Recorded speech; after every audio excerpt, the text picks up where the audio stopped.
Students, हमने पिछली video में आपको transpiration pull model of water transport बताया था। इसके साथ ही रिलेटेड टर्म है what are the factors influencing rate of transpiration. Transpiration driven ascent of xylem sap depends mainly on the following factors, that is addition. Addition is attraction of water molecule to polar surface like the surface of trachyte elements. Cohesion, adhesion and surface tension. These are three concepts which are responsible for the rate of transpiration. Cohesion is the mutual attraction between the water molecule. पानी का एक molecule दूसरे molecule को attract करता है अपनी तरफ से। उन वाटर मॉलिक्यूल के बीच में जो फोर्स ऑफ अट्रैक्शन है, म्यूचुअल फोर्स ऑफ अट्रैक्शन है, उसको कोहीजन कहते हैं। तो पहला फैक्टर जो है ट्रांसपायरेशन के लिए है वाटर कोहीजन। मीन्स जैसे ही स्टोमेटा के थ्रू वाटर वेपर्स के थ्रू वाटर लॉस हो जाता है, अब पीछे जो वाटर मॉलिक्यूल है वो दूसरे मॉलिक्यूल को अपनी तरफ अट्रैक्ट करता है। एक मॉलिक्यूल दूसरे मॉलिक्यूल को, दूसरा तीसरे को, तो एक फोर्स ऑफ कोहीजन बनता है। That is first factors which is responsible for the transpiration. Then comes adhesion. Adhesion is the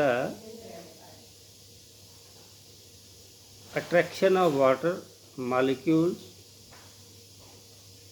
to polar surface like the surface of trachyte elements.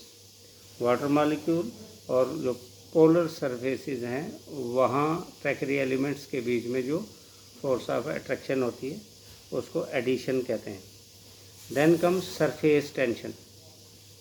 Water molecules are attracted to each other in the liquid phase more than the water in the gaseous phase. जब water molecule liquid form में होते हैं वो एक दूसरे को ज़्यादा attract करते हैं इंस्टेड ऑफ जब वाटर जो है वेपर्स की फॉर्म में या गैस की फॉर्म में होता है।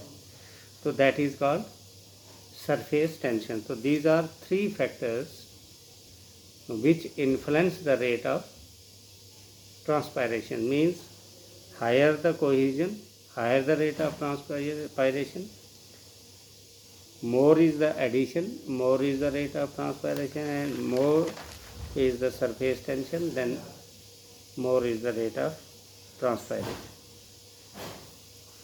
Now let us discuss, we have already discussed transpiration pull model of water transport in plants. Now we will discuss pressure flow hypothesis of translocation of sugars in plants. Pressure flow hypothesis of translocation of sugars in plants.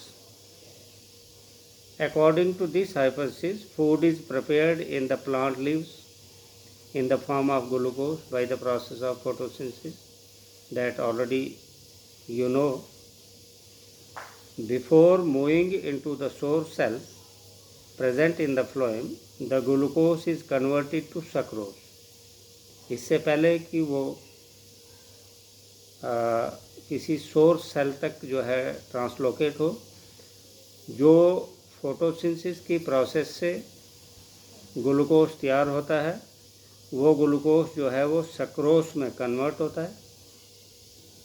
Water moves from the xylem vessels into the adjacent phloem. Xylem vessel से water जो है अपने बगल के phloem में जो है पहुंचता है। इससे हाइड्रोस्टैटिक प्रेशर जो है फ्लोएम में बढ़ जाता है, दैट इज वाटर प्रेशर बढ़ जाता है। Consequently the sucrose move through sieve cells of the phloem. साथ में ही सक्रोज जो है सीव सेल्स में मूव करता है, फ्लोएम के सीव सेल्स में। The sucrose already present in the sink region is converted into starch or cellulose. जो already सोर्स सेल में सक्रोज होता है वो स्टार्च में कन्वर्ट हो जाता है या सेल्यूलोज में। जिससे हाइड्रोस्टैटिक प्रेशर सिंक सेल में कम हो जाता है। Hence there creates a pressure difference. अब एक प्रेशर डिफरेंस हो गया, तो इस प्रेशर डिफरेंस की वजह से ग्लूकोज जो है वो मूव करना शुरू करता है। Hence pressure difference created between source and sink cell. Source means जहाँ पर ग्लूकोज मैन्युफैक्चर हुआ, और सिंक सेल जहाँ पर इसका यूटिलाइजेशन होना है। तो जब दोनों में एक डिफरेंस क्रिएट होता है तो ये सोर्स से सिंक सेल की तरफ शुगर मूव करना शुरू कर देते हैं।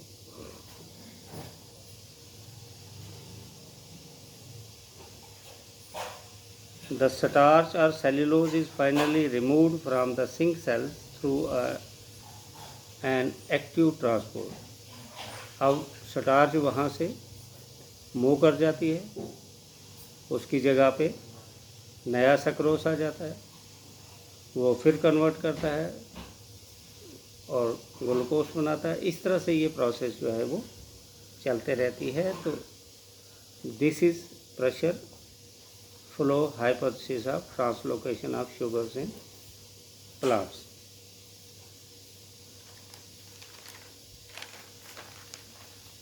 नाउ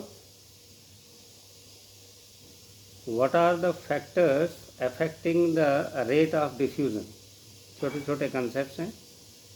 ऐसे कौन कौन से फैक्टर्स हैं जो रेट ऑफ डिफ्यूज़न पे इफ़ेक्ट डालते हैं?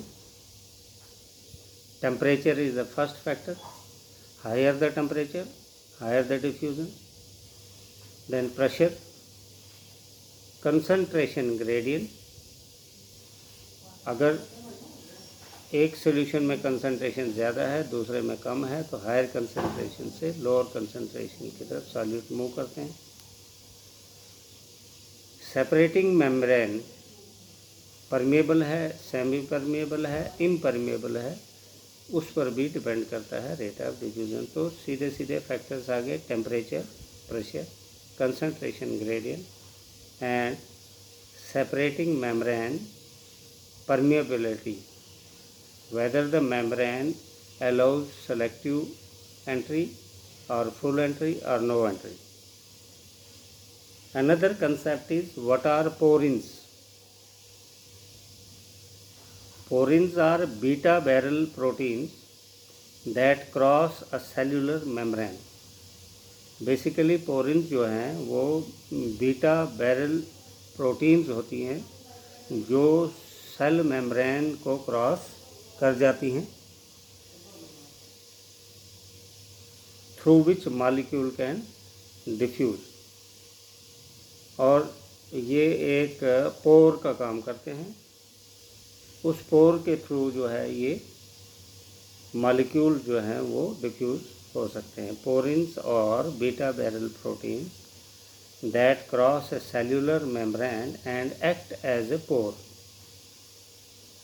पोरिन जो हैं वो बीटा बैरल प्रोटीन्स होती हैं जो किसी मेम्ब्रेन में से क्रॉस होकर एक पोर की तरह एक्ट करती हैं और इस पोर के थ्रू मॉलिक्यूल्स डिफ्यूज होते हैं। अब इनकी फंक्शंस क्या है? They help in facilitating the passive transport of small sized protein molecule. Passive transport आपने कंसेप्ट ऑलरेडी हमने बता दिया है, active transport and passive transport. तो पैसिव ट्रांसपोर्ट के दौरान जो छोटे साइज़ की प्रोटीन ट्रांसपोर्ट होती हैं, ट्रांसलोकेट होती हैं, उनको ट्रांसलोकेट करने में ये हेल्प करता है। क्वेश्चन था what are porins, what role do they play in diffusion? Porins are beta barrel protein. Role क्या करती है? They help in the transport of small size protein